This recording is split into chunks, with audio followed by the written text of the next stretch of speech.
आप देख रहे हैं आहान स्टोरी टीवी। कृपया हमारे चैनल को सब्सक्राइब करें। धन्यवाद। सास की जादुई शक्ति। कौशल्या ने एक रात सपना देखा। कौशल्या राजपूत, तुमने किए हैं जीवन में अच्छे अच्छे कर्म, इसलिए अब से जब तुम चाहो गायब हो सकती हो, जिसके लिए तुमको सिर्फ चुटकी बजानी होगी और चुटकी बजाते ही तुम गायब। बस एक बात का ध्यान रखना, जहां तुमने कोई गलत काम किया तुमसे ये शक्ति वापस ले ली जाएगी। कौशल्या की नींद टूट जाती है। ये कैसा सपना था? गायब हो जाऊंगी मतलब? हे भगवान, कंबल ओढ़ के सो जाती हूँ, सपना कंबल के अंदर नहीं घुस पाएगा। कौशल्या डर के मारे कंबल ओढ़ के सो जाती है। सुबह कौशल्या मंदिर जाने लगती है। अरे बहू, जल्दी चल, भिखारियों को खाना भी तो खिलाना है। हाँ माँ जी, अभी आई। आज तो खीर और पूरी बने हैं, सब खुश हो जाएंगे। दोनों सास बहू कार से खाने का सामान लेकर मंदिर पहुंचते हैं और भगवान की आराधना के बाद मंदिर के बाहर बैठी भिखारियों को खाना खिलाने लगते हैं। दीदी, आप हर हफ्ते आते हो, इतना सारा करते हो हम लोगों के लिए। मैं आपके लिए रोज अलग से दुआ मांगता हूँ। ये तो फर्ज है हमारा।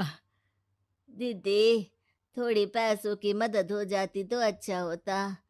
बड़े चौराहे पे मेरी बीवी भीख मांगती है, उसका इलाज करवाना है, 100-200 रुपए लग जाएंगे। कौशल्या उसी वक्त भिखारी को 500 का नोट दे देती है और दोनों सास बहू वहां से लौटने लगती हैं। तभी कौशल्या को कोई शंका होती है। अब बहू रुक, तो मैं अभी आई।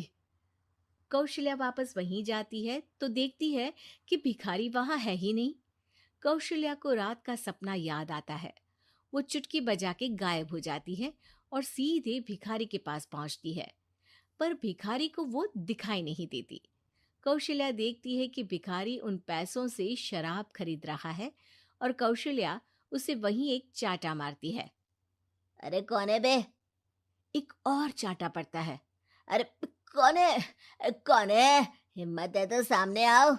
भिखारी को झूठ बोलने पर तड़ातड़ चांटे पड़ते हैं। वो वहां से भाग खड़ा होता है। कौशल्या चुटकी बजा के वापस बहू के पास आ जाती है और मन ही मन सोचती है, ऐसे तो मैं कितने गलत काम रोक सकती हूँ, कितनी ताकतवर हूँ मैं, किसी को पता भी नहीं चलेगा। सासू माँ, आप क्या सोच रही हो? अब कुछ नहीं, कुछ भी तो नहीं। ठीक है, मुझे ना थोड़े पैसों की जरूरत थी। मेरे कजिन भाई है ना, उनकी तबीयत थोड़ी इधर उधर हो रही है। वो तो खुद से नहीं कहेंगे कि पैसे दे दो, पर बहन होने के नाते मेरा तो फर्ज बनता है ना कि भाई की मदद करूं।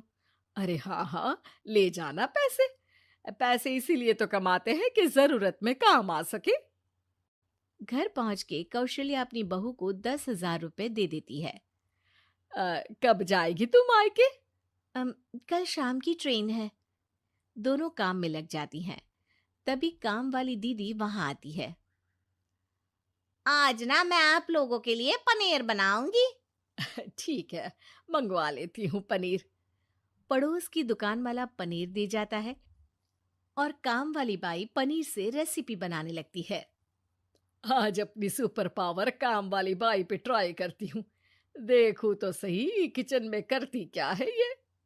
सास चुटकी बजा के गायब हो जाती है और किचन में पहुंचती है। बाई को खबर भी नहीं है कि कौशल्या भी किचन में ही है। आज तो मैं भी पनीर की सब्जी बनाऊंगी रात को अपने घर, और थोड़ा सा घी भी रख लेती हूँ। वैसे भी कौशल्या बुढ़िया खा खा के मोटी हो गई है। कौशल्या बाई की चोरी पकड़ लेती है और गुस्से में बाई की चोटी ऊपर उठा देती है। बाई को समझ भी नहीं आता कि उसकी चोटी खड़ी कैसे होगी। वो डर के मारे चीख पड़ती है। बहू भागते हुए किचन में आती है। अरे क्या हुआ? ये तुम्हारी चोटी खड़ी कैसे है? करंट लग गया है क्या? पता नहीं, शायद किचन में ना भूत है। बाई वहां से भाग खड़ी होती है और कौशल्या चुटकी बजा के अपने कमरे में टीवी देखने लगती है। बहू वहां जाती है। माँ जी, किचन में ना भूत है, बाई भाग गई। अरे भागने देना, भूत का तो पता नहीं, किचन में चोर जरूर था और वो थी अपनी काम वाली। अच्छा हुआ चली गई। बहू को कुछ समझ नहीं आया। उसने किचन में जो देखा उसके सदमे में जो थी वो अभी तक। अगले दिन बहू अपने मायके के लिए निकल जाती है। कहीं भिखारी और काम वाली की तरह बहू भी तो मुझे धोखा नहीं दे रही। अरे कहीं वो पैसे ले जाके शॉपिंग तो नहीं करने वाली ना। अभी पता लगाती हूँ, मुझसे कुछ छिपा है भला। जैसे भगवान सब देख रहा है वैसे ही मैं भी सब देख रही हूँ। सास को अपनी शक्ति पर घमंड आ गया था। वो अब अच्छे काम करने की जगह अपनी शक्ति का इस्तेमाल खुद का शक मिटाने के लिए कर रही थी। वो चुटकी बजाती ही बहू के मायके चली जाती है। भैया, आपने बताया क्यों नहीं कि इतनी तबीयत खराब है? अरे तेरी सास बूढ़ी हो गई है, इतना भला काम करती है, उनकी मदद कौन करता है? यहाँ तो और भी लोग हैं ना।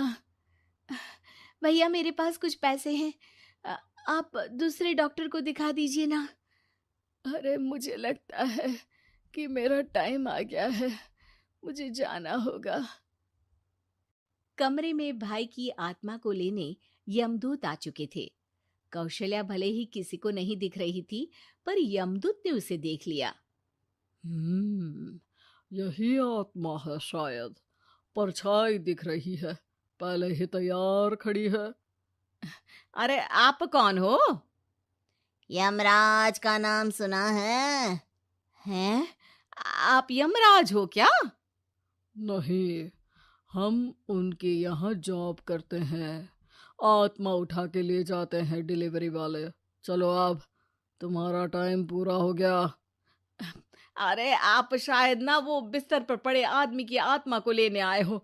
मैं तो बस यहाँ देखने आई थी कि मेरी बहू कहीं मुझसे पैसे लेकर शॉपिंग करने तो नहीं चली गई ना। मतलब तुम्हारे पास शक्ति है गायब होने वाली? हाँ, तुम ऐसे तुच्छ काम में उपयोग कर रही हो ऐसी दिव्य शक्ति का। अब तो तुमको ही लेके जाऊंगा। अरे नहीं नहीं, कल मुझे किटी पार्टी में भी तो जाना है। अब नरक में ही करना किटी पार्टी। नहीं नहीं नहीं।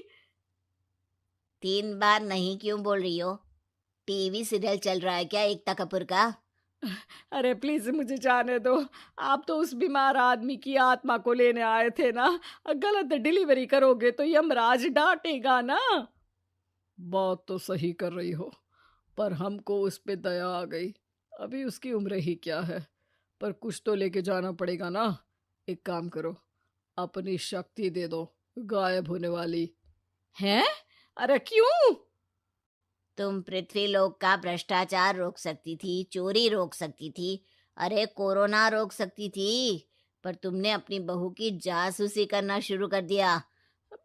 अरे लेकिन किंतु परंतु। यमदूत सास की शक्ति लेके वापस चले जाते हैं। कौशल्या की परछाई हवा से नीचे गिरती है और जमीन पे आते आते कौशल्या का शरीर सामने आ जाता है। अरे लग गई, कितने ऊपर से फेंका।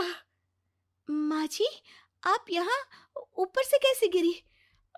अरे समधन जी, आप अचानक कमरे में। सब घबरा जाते हैं। सास बहू को सारी बात बता देती है। ये लो आपके 10,000 रुपये। आपको मुझ पे इतना भी भरोसा नहीं है? अरे बहन, मुझे दर्द नहीं हो रहा है, अब अचानक से सब अच्छा होने लगा है। अरे तो फिर बिस्तर से उठ जाओ और मुझे लेटने दो। गिरी हूं ऊपर से तो पूरा बदन दुख रहा है। भाई को तो यमदूत ठीक करके जाते हैं, पर कौशल्या देवी दर्द के मारे बिस्तर पर आ जाती हैं। आप देख रहे हैं आहान स्टोरी टीवी। कृपया हमारे चैनल को सब्सक्राइब करें। धन्यवाद।